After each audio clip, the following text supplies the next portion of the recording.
అంటే మనం మహారాష్ట్రలో ఉన్న దుర్గాలన్నీ ఛత్రపతి శివాజీ మహారాజ్ పోరాటం చేసిన దుర్గాలన్నీ ఆక్రమణదారులు మనకి ఈ దుర్గాలన్నీ కలిపి దక్షిణ భారతాన్ని ఒక కోటలా కాపాడిని, ఒక హిమాలయ పర్వతంలా కాపాడిని, రానివ్వకుండా చేసి అందువల్ల దక్షిణ దేశంలో దేవాలయాలు కూల్చలేకపోయారు. దానికి మనం మహారాష్ట్ర నేలకి, ఈ కోటలకి, ఈ ఖిల్లాలకి, ఛత్రపతి శివాజీ మహారాజ్ ధైర్యానికి, మహారాష్ట్ర నేలకి, మహారాష్ట్ర వీరులకి నేను శిరస్సు ఉంచి నమస్కరిస్తున్నాను.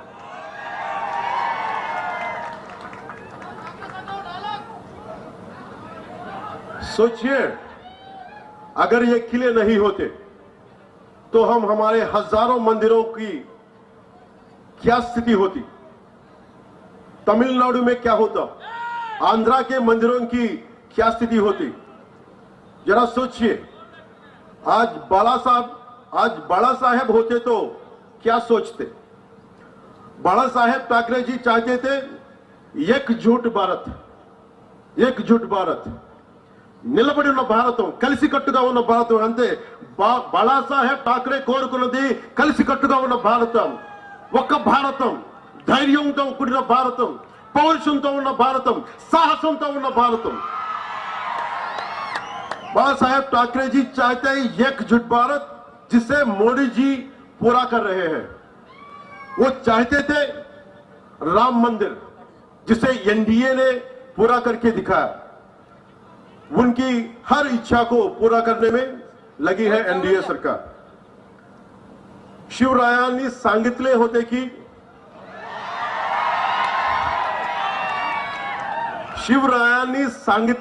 की मराठा तिथू का मेळ व्हावा, धर्म वाढ, महाराष्ट्र धर्म वाढवावा.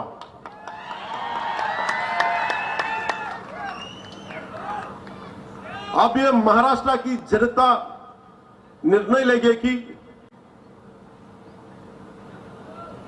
हम बटना है और कमजोर होना है. మనం విడిపోవాలా, బలహీనలు అవ్వాలా, या जुड़ना है और मजबूत बनना है. हम बटना है और अपने अस्तित्व को खतरे में डालना है, या जुड़ना है और उज्जवल भविष्य बनना है. हमें बटना है और अराजकता की फैलने देना है, या जुड़ना है और जन कल्याण विकास की तरफ बढ़ना है. మనం ఆలోచించాల్సింది, దేశాన్ని చాలా కష్టపడి సాధించుకున్నాం.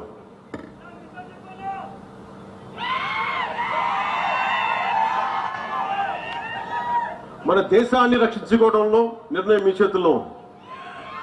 విడిపోయి బలహీనపడదామా లేదా కలిసి బలంగా నిలబడదామా? విడిపోయి మన అస్తిత్వాన్ని ప్రమాదంలో నెట్టేద్దామా లేదా కలిసి బంగారు భవిష్యత్తు నిర్మించుకుందామా? విడిపోయి అరాచకత్వాన్ని స్థానం కల్పిద్దామా లేక కలిసి అభివృద్ధి సంక్షేమం వైపు ప్రజలు నడిపిద్దామా? మనందరం ఇర్రెస్పెక్ట్ ఆఫ్ రిలీజియన్, ప్రాంతాలను దాటి, ఇది సనాతన ధర్మం ఉండే నేల ఇది. మనం తెలుగు వాళ్ళం అవ్వచ్చు, మహారాష్ట్రీయులం అవ్వచ్చు, కన్నడిగులు అవ్వచ్చు, ఏదైనా అవ్వచ్చు, కానీ మన గుండెల్లో కొట్టుకుంటుంది సనాతన ధర్మం యొక్క గుండె చప్పుడు. చివరిగా ప్రజల హక్కుల గురించి, వాటి శక్తి గురించి, ప్రజలకున్న అధికారం గురించి రామ్ధారి సింగ్ దినకర్ గారి మాటల్లో డేగ్లూరు ప్రజలకు చెప్పాలనుకుంటున్నాను. हुंकारों से महलों को नींव उखड़ जाती, हुंकारों से महलों को नींव उखड़ जाती, सांसों के बल से ताज हवा में उड़ता है.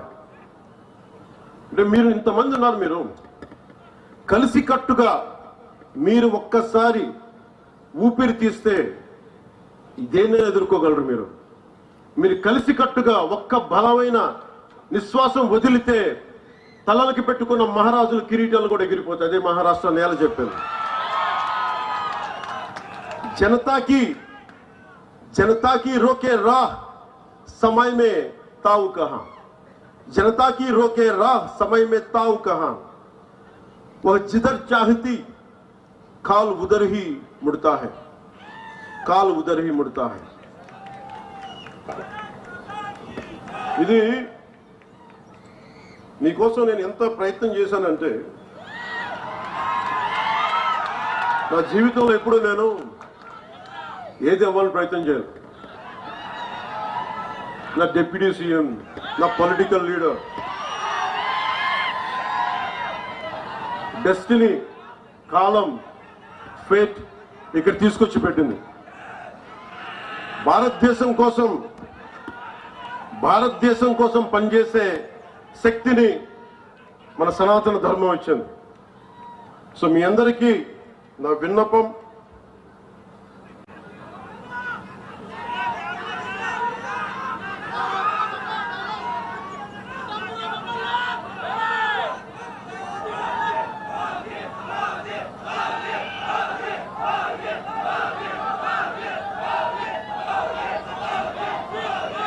ఓజీ గురించి చెప్తాం.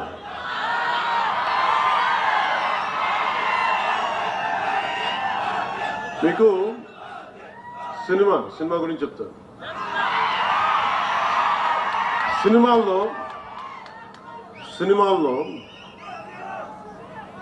పోరాటం చేయడం, గొడవ పెట్టడం ఈజీ. నిజ జీవితంలో గొడవ పెట్టుకోవడం, ధర్మం కోసం గొడవ పెట్టుకోవడం, ధర్మం కోసం నిలబడటం చాలా కష్టం. మీరు ఈరోజు మీటింగ్కి విని వెళ్ళిపోతున్నారు.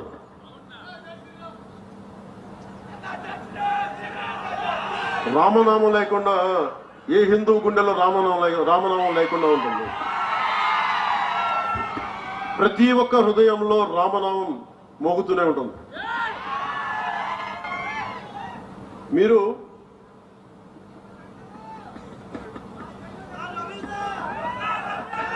ఇందాక చెప్పిన రామ్ధారి సింగ్ దినకర్ గారిది ఆయన చెప్పేది మనందరూ శక్తి లేదనుకుంటారు. ఈ రోజున ఒక పవన్ కళ్యాణ్ కాదు, అశోక్ చవాన్ గారు కాదు, ఇక్కడున్న నాయకులు కాదు, మీరు బలంగా అనుకుంటే, ఆమ్ జన్ అంటాం కదా, మీరు సామాన్య మానవులు అనుకుంటాం. నేను సామాన్యుడిని, నేను మీలాగే వచ్చాను. నా దేశం కోసం నిలబడాలి, మన సనాతన ధర్మం కోసం నిలబడాలి, పోరాడాలి. అది ఇక్కడ తీసుకొచ్చింది.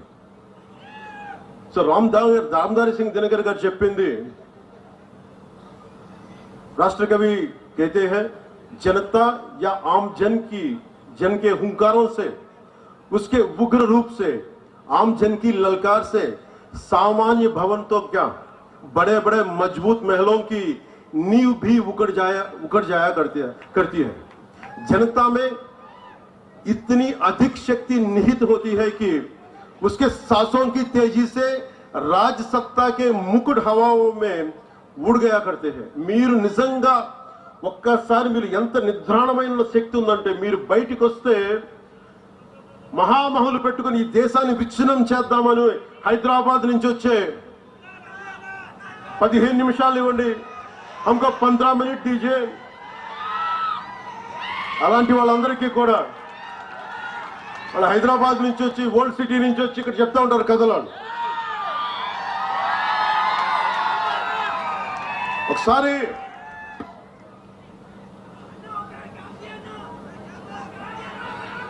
ఒక్కసారి చాలా మంది ఫారెన్ డిగ్నిటరీస్ వచ్చి నన్ను అడిగారు, ఈ దేశంలో మైనారిటీలు బాధపడుతున్నారు, భయపడుతున్నారు నరేంద్ర మోదీ గారి నాయకత్వంలో, భారతీయ జనతా పార్టీ నాయకత్వం అంటే. నేను ఒకటే చెప్పాను, హైదరాబాద్ లో కూర్చొని, ఓల్డ్ పాత బస్తీలో కూర్చొని పోలీసులు 15 నిమిషాలు కళ్ళు మూసుకు కూర్చుంటే హిందువులకు మేమేంటో చూపిస్తాం. నాకెవరో చెప్పాలనిపించింది, ఇది ఛత్రపతి శివాజీ నేల, ఇది ఇలాంటి ధమ్కీలకి భయపడం.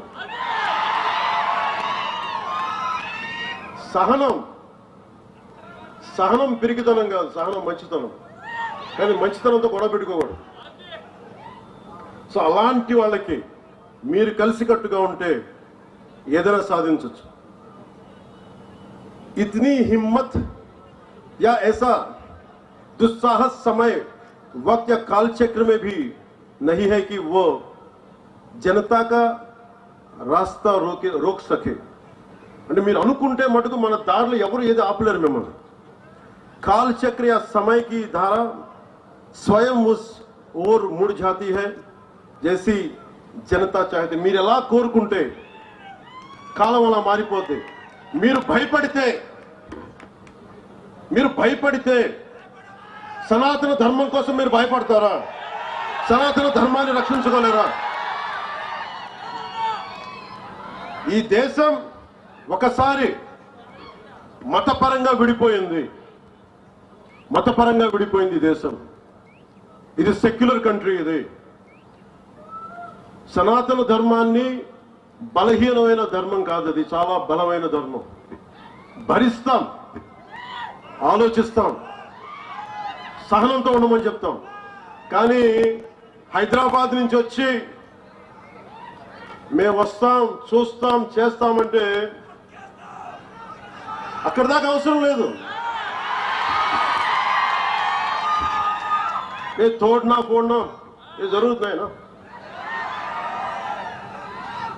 చాలా సింపుల్ గా ధైర్యంగా ఇది మన నేల ఎక్కడికి పారిపోతాం? తల్వార్లు పట్టుకొని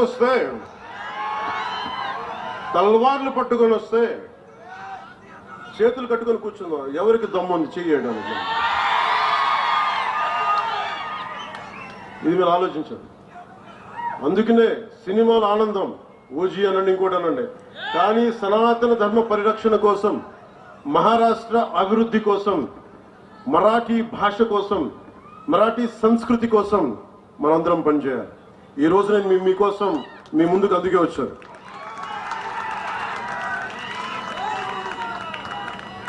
సో నాతో పాటు శ్రీ అజిత్ గోప్చడే, మాన్యవర్ శ్రీ అజిత్, డాక్టర్ అజిత్ గోప్చడే, అలాగే నాందేడ్ లోక్సభ సీట్ నుంచి డాక్టర్ సంతూక్రావు హంబర్డేజీ వారు పోటీ చేస్తున్నారు। శ్రీ జితేష్ రావు సాహెబ్ డెగ్లూర్ అసెంబ్లీ నుంచి బీజేపీ అభ్యర్థిగా పోటీ చేస్తున్నారు। వారికి అఖండ విజయం ఇవ్వాలని మనస్ఫూర్తిగా మీ అందరినీ కోరుకుంటున్నాను।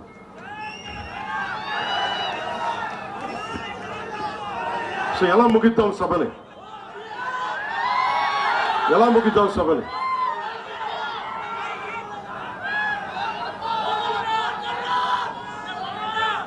జై శ్రీరామ్తో ముగిద్దామా?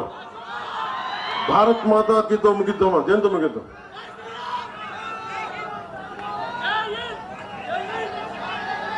భారత్ మాత ముందు నేలకి నమస్కారం చేద్దాం, నేల తల్లికి, తర్వాత రాముడికి చేద్దాం। భారత్ మాతా की जय, भारत माता की जय। जय महाराष्ट्र, जय भारत, जय श्री राम, जय